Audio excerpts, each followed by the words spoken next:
అందు ప్రేమైన సహోదరి సహోదరులకు యేసుక్రీస్తు నామములో శుభంలో దేవుని యొక్క ప్రేమ మీకు కలుగునుగాక. ఈరోజు దేవుడు మనకిచ్చిన మాట ఇర్మియా గ్రంథం 10వ అధ్యాయం 18వ వచనం.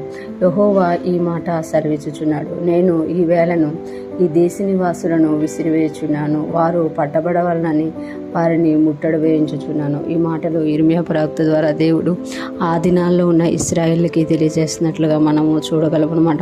ఆ దినాల్లో ఉన్న ఇశ్రాయేలు దేవుణ్ణి విసర్జించి దేవుణ్ణి విడిచిపెట్టి వారు తమకిష్టమైన మార్గాల్లో వెళ్ళిపోయినట్లుగా మనము చూడగలం అనమాట. వారు అలా వెళ్ళిపోవడమే కాదు, దేవుణ్ణి ఎరిగి కూడా దేవునిగా పూజించకుండా ఆ చుట్టూ ఉన్న ప్రాంతాల్లో ఉన్న వాటికి ఇష్టమైన వాటిని వారు పూజించడం మొదలెట్టి దేవుణ్ణి వారు విసర్జించేశారన్నమాట. అందుకు ఇర్మియా ప్రవక్త ద్వారా దేవుడు ఈ మాట సెలవిస్తుందన్నమాట. యెహోవా ఈ మాట సెలవిచ్చుచున్నాడు, నేను ఈ వేళన ఈ దేశ నివాసుల్ని విసిరివేయుచున్నాను, నేను ఈ వేళన ఈ దేశ నివాసుల్ని విసిరివేయుచున్నాను అంటున్నారు. అంటే వారు ఏదైతే దేవుని మాటని విసిరివేశారో దేవుడు చూసి దేవుడు కూడా ఇశ్రాయేల్ని ఏం చేస్తున్నారు, విసిరివేస్తున్నాను అంటున్నారు. ఎందుకు విసిరివేస్తున్నారు అని అంటే ఆయన ఆ దేశ నివాసుల్ని నెబుకద్నెజరుకి చేతికి అప్పగించి బబులోను దేశానికి చెరగా తీసుకుని పోయి 70 సంవత్సరాలు ఇశ్రాయేల్ దేశానికి విశ్రాంతిని నియమించినట్లుగా మనం 70 సంవత్సరాలు ఇశ్రాయేల్ దేశానికి విశ్రాంతి నియమించినట్లుగా మనం ఇర్మియా గ్రంథంలో చూస్తామన్నమాట. అందుకే ఇక్కడ అంటున్నారు కదా, ఈ వేళన ఈ దేశ నివాసాన్ని విసిరివేయుచున్నాను, వారు పట్టబడవలనని వారిని ముట్టడి వేయించుచున్నాను, వారు పట్టబడవలనని వారిని ముట్టడి వేయించుచున్నాను. వారు పట్టబడాలి, వారు శత్రువు చేతిలోకి పట్టబడాలి, వారు ముట్టడి వేయబడాలి. అంటే వారిని పట్టుకొని ముట్టడి వేసి బబులోను దేశానికి నెబుకద్నెజరు రాజు తీసుకెళ్ళిపోవాలి అని దేవుడే ఇర్మియా ప్రవక్త ద్వారా తెలియజేస్తున్నట్లుగా ఇక్కడ మనం చూడగలం.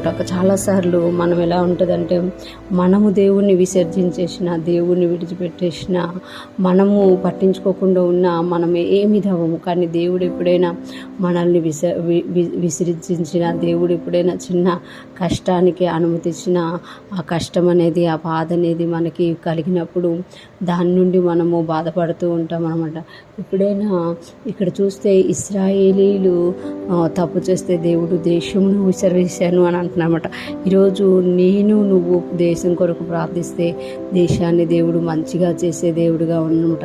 అంటే ప్రజలే దేశమే ప్రజలుగా ఇక్కడ మనం చూడగలుగుతున్నాం.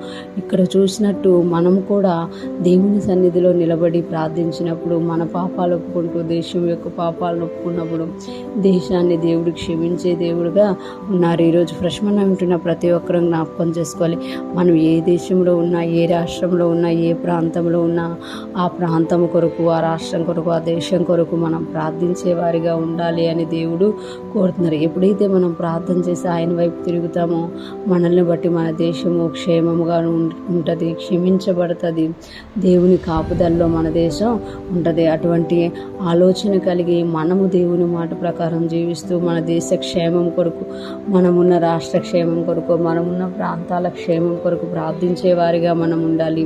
ఆ ప్రాంతాలు దేవుని వైపు తిరగడానికి మనము ఏది చేయగలమో అది చేసేవారిగా ఉండాలి. అటువంటి గొప్ప కృపా జ్ఞానం మనందరికీ కలుగునుగాక. దేవుడు మనకు తోడై ఉండి మనల్ని నడిపించునుగాక. ఆమేన్.